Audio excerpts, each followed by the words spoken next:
नमस्कार, जय हिंद। कैसे आप सभी लोग। और जिसका इंतजार था आप लोगों को वो चीजें आ चुकी हैं, यानी कि मैं बात कर रहा हूं आप लोगों के कट ऑफ की। और कट ऑफ जो है सिर्फ और सिर्फ ओनली फॉर बॉयज आया हुआ है अभी, जो कि पोर्टल आप लोगों का जो है bhuonline.in, अभी बॉयज के लिए ही कट ऑफ आया है। तो इस वीडियो में हम लोग बात करने वाले हैं कि कितना कट ऑफ आया है सभी लोगों का, क्लास 9th और क्लास 11th के सभी स्ट्रीम्स का। उसके साथ ही क्या क्या डॉक्यूमेंट्स आपको लेकर के जानी है, कितनी फीस लगेगी, ये भी सारी चीज आप लोग समझ लेंगे। बाकी बीच में आप लोग वीडियो को छोड़ करके नहीं जाएंगे, लास्ट तक बने रहेंगे, वरना हो सकता है कि आपकी काउंसलिंग छूट जाए। तो आइए सबसे पहले बात कर लेते हैं क्लास 9th की जो है ये कट ऑफ है। फर्स्ट लिस्ट जो है मैंने बताया था आप लोगों को पहले ही कि इसमें अगर सीट खाली रह जाता है तो इसमें एक वेटिंग लिस्ट भी जारी होगा। तो उसकी क्या डेट है, क्या प्रोसेस है, वो सारी चीजें समझ लेते हैं। सबसे पहले तो क्या कर रहा है, cut off marks for provisional admission in the session 23-24 in central Hindu boys school कक्षा वाराणसी, फर्स्ट लिस्ट। ये क्या है भाई, फर्स्ट लिस्ट।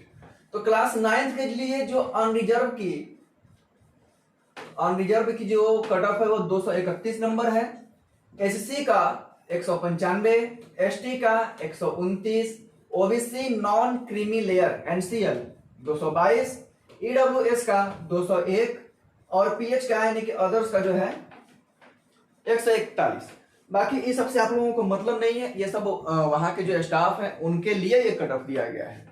बाकी लोग जो एग्जाम दिए हैं आप अपना कट ऑफ एक बार ध्यान से देख लें यहाँ पर कि यहाँ जो है आप लोगों का इतना ही कट ऑफ है। अब आप लोग सोच रहे हो कि क्या 231 जिसका जिसका आया है वही जाएगा, तो बिल्कुल नहीं। 231 मिनिमम कट ऑफ है, इससे ज्यादा जिन लोगों का भी आया होगा जनरल कैटेगरी में वो लोग जाएंगे काउंसलिंग के लिए। 195 जो एससी है, इसी प्रकार से सभी अपना कट ऑफ यहां पर एक बार देख लेंगे। आगे क्या कह रहा है कि प्रथम काउंसलिंग प्रवेश की प्रक्रिया के पश्चात यदि कोई सीट रिक्त बचती है, मैंने पहले ही आप लोगों को बताया था कि अगर फर्स्ट काउंसलिंग बुलाएगा, अगर उस दिन कोई सीट खाली बच जाती है तभी सेकेंड लिस्ट जारी करेगा, अदरवाइज नहीं जारी करेगा। उपलब्ध सीटों के सापेक्ष अधिक संख्या में छात्रों को बुलाया गया। यहाँ पर जो भी सीट उपलब्ध है, जितनी भी सीट हैं हर स्ट्रीम में हर क्लास में, उससे अधिक छात्रों को बुलाया गया है। मैंने पहले ही बताया था कि अधिक छात्रों को बुलाएगा। अतः काउंसलिंग के लिए बुलाया जाना मात्र ही प्रवेश की सुनिश्चितता नहीं है, यानी कि आप वहां पर पहुंच गए तो इसका मतलब ये नहीं है कि आपका काउंसलिंग या आपका एडमिशन हो ही जाएगा। क्यों? क्योंकि यहाँ पर जो कट ऑफ दिया है, कट ऑफ से अगर आपका नंबर ज्यादा है, जितना ही ज्यादा रहेगा उतना ही चांसेस आपका शेयर होते जाएगा।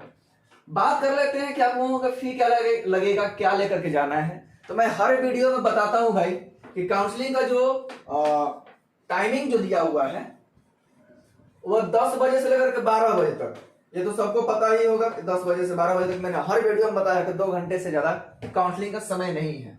ठीक है। अनुमानित फी जो है 5,000 रुपया है। मैं हमेशा से बताया हूं कि स्कूल की जो स्कूलिंग फी है वो 5,000 रुपये लगती है। एकोमोडेशन का, हॉस्टल का चार्ज जो है 4500 लगता है। अगर आपके पास साइकिल है तो साइकिल खड़ा करने का 300 रुपये, पूरे 1 एनम का यानी कि पूरे 1 साल का लगता है, यह पर मंथ का नहीं है। ठीक है। और जहां पर इसका सेंटर है यहां पर आपको जाना है, आपके घर तक ये नहीं जाएगा। ठीक है।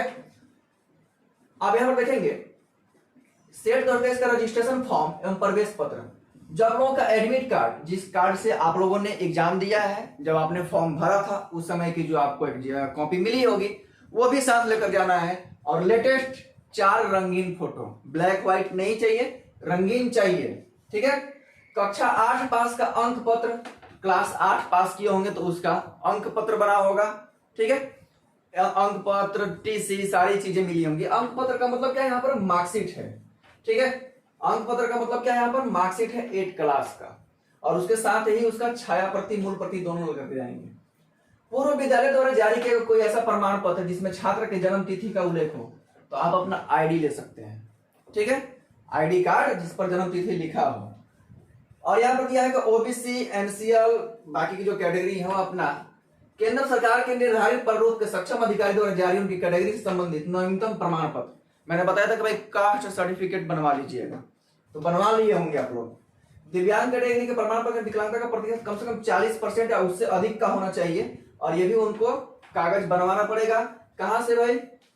हिंदू विश्वविद्यालय द्वारा गठित मेडिकल बोर्ड के समक्ष प्रस्तुत होना होगा, वो भी आएंगे, उनका भी जांच होगा। आगे का जो है यहां पर जो दिया है, इसको तो एम्प्लॉय वाले को गोली मारो। अंतिम विद्यालय द्वारा निर्गत टीसी, टीसी मतलब क्या? ट्रांसफर सर्टिफिकेट, जिसको एलसी भी कहा जाता है, लिविंग सर्टिफिकेट भी कहा जाता है, ठीक है। उसको लेकर के मूल प्रति लेकर के आना है। सीबीएसई का अतिरिक्त अन्य सभी बोर्ड की टीसी सक्षम अधिकारी द्वारा प्रति हस्ताक्षर उस पर साइन होना चाहिए, तथा प्रवेश के समय टीसी नहीं उपलब्ध होने की स्थिति में प्रवेश की तिथि से 1 सप्ताह के अंदर अनिवार्य रूप से जमा करना होगा। मान लीजिए अगर आप यहाँ पर आते हैं, टीसी आपका नहीं कटा है, नहीं मिला है, तो अगर आपका काउंसलिंग हो जाता है विद्यालय में, तो आपको 1 सप्ताह के अंदर में टीसी जमा करना पड़ेगा। बात समझ में आ गई कि नहीं आ गई?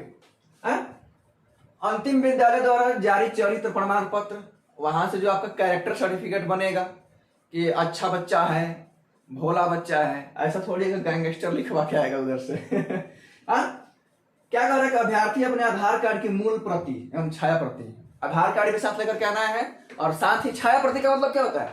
सभी के जीरोक्स भी ले लेने हैं, कम से कम 2-2 जीरोक्स करा लीजिएगा। काउंसलिंग प्रवेश के समय अभ्यर्थी या उनके अभिभावक द्वारा निर्धारित समय व स्थान पर उपस्थिति सुनिश्चित नहीं करने पर प्रवेश की पात्रता समाप्त हो जाएगी। मैंने बताया था कि विद इन टाइम आपको पहुंचना पड़ेगा, विद इन टाइम आप नहीं पहुंचते हैं तो कोई सुनवाई नहीं। बात समझ में आ गई? प्रवेश के लिए कोई अलग से बुलावा या ईमेल नहीं जाएगा, ठीक है? हाँ? और प्रवेश सुनिश्चित होने पर उसी समय फी जमा करना होगा। फी साथ में लेकर के आना है। जब भी काउंसलिंग कराने के लिए आएगा, जो डेट आएगा आप लोगों का, उस दिन फी लेकर के आना है, और वो भी कैश मोड में। यहाँ पर गूगल पे, फोन पे, पेटीएम पैसा नहीं बुलवाना है, ठीक है? काउंसलिंग के समय बुलाया जाना मात्र प्रवेश की सुनिश्चितता नहीं है। अगर बच्चे ज्यादा हो जाते हैं, सीट फुल हो जाता है, तो जिनके कम मार्क्स होंगे कट ऑफ के आसपास, हो सकता है कि उनका न भी हो, लेकिन जिनका उस कट ऑफ से ज्यादा है, और जितना ही ज्यादा रहेगा उनकी चांसेस उतनी ही ज्यादा रहेगी। तो ये थी आप लोगों का क्लास 9th का। इसी में हम लोग देख लेते हैं क्लास 10th का। बस क्लास 10th में थोड़ा सा का अंतर है, ज्यादा का नहीं है। क्लास 10th में थोड़ा सा का डिफरेंस है, जो 11th के लिए काउंसलिंग कराने आएंगे, तो ध्यान से समझ लीजिए। बाकी सारी चीजें तो वही हैं, आप लोग यहाँ पर देख रहे हैं, बाकी सारी चीजें वही हैं, लेकिन इसका जो फी स्ट्रक्चर है थोड़ा सा डिफरेंट दिया है।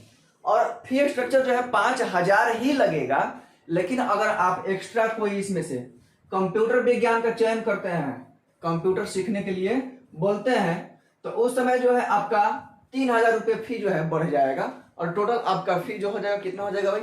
8000 टोटली, केवल स्कूलिंग फी। बाकी का वहां पर जो है आप लोगों का हॉस्टल का चार्ज, मेस का चार्ज ये अलग से लगेगा। बस समझ में आ गया? बाकी सारी चीजें तो वही है, बाकी सारी चीजें आप लोगों का वही है, ठीक है?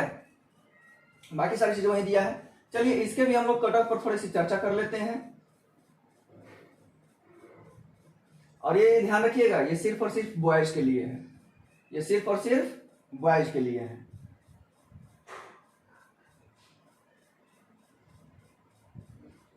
इसमें देखिए अलग अलग दिया हुआ है। मैथ्स के लिए दिया हुआ है 231 अनरिजर्व के लिए, एससी के लिए 195, एसटी के लिए 126, और ओबीसी के लिए 225, ईडब्ल्यूएस का 210, ये मैथ कैटेगरी का है, और अदर्स का जो है 117 है, ठीक है?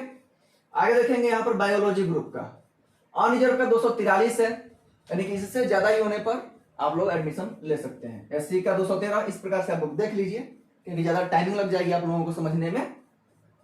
यहाँ पर जो है आप लोगों का ओबीसी का 237 है, और ईडब्ल्यूएस का 207 है, ठीक है? बाकी का यहाँ पर जो है एम्प्लॉय वार्ड का है। आर्ट्स का देखेंगे, यहाँ पर आर्ट्स का सबसे लग रहा है कम गया है। यूआर का 204 गया हुआ है, एससी का 159, एसटी का 93, ओबीसी का 183, ईडब्ल्यूएस का 177। अब आप लोग अपना अपना कंफर्म करते जाएंगे ध्यान से कि आपका कितना आया है, कितना ज्यादा है। ओबीसी यानी कि सॉरी, जो कट ऑफ आप लोगों का है जितना ही ज्यादा रहेगा, उस कट ऑफ से आप लोगों का मार्क्स जितना ही ज्यादा रहेगा, वो उसकी सिक्योरिटी जो है आप लोगों की बढ़ती जाएगी, बढ़ती जाएगी। और ये देखिए कॉमर्स का कैटेगरी क्या है, इसमें अनरिजर्व का 177, एससी का 144, एसटी का 108, ओबीसी का 159 और ईडब्ल्यूएस का 159। बाकी की ये जो है एम्प्लॉय वार्ड्स के लिए है। तो यहां तक जो है आप लोग समझ लिए पूरी चीजें। तो ध्यान रखिएगा कि जब काउंसलिंग कराने आएंगे तो जितना कट ऑफ से आपका ज्यादा रहेगा उतनी आपकी चांसेस ज्यादा है। साथ ही जो जो डॉक्यूमेंट्स इसमें मांगा गया है वो साथ में लेकर के आएंगे, मूल भी लेकर के यानी कि मेन भी लेकर के आएंगे, साथ ही उसका 2 जीरोक्स भी ले लेंगे, 4 रंगीन फोटो लेकर के आना है। इसके साथ ही काउंसलिंग की जो फी है और जहां पर सेंटर है कक्षा में आपको वहां पर टाइम से पहुंच जानी है। तो इसी प्रकार की इंफॉर्मेशन के लिए आप हमारे इस परिवार से जुड़े रहे हैं। फिर मिलते हैं आप लोगों से नेक्स्ट वीडियो में, तब तक के लिए जय हिंद।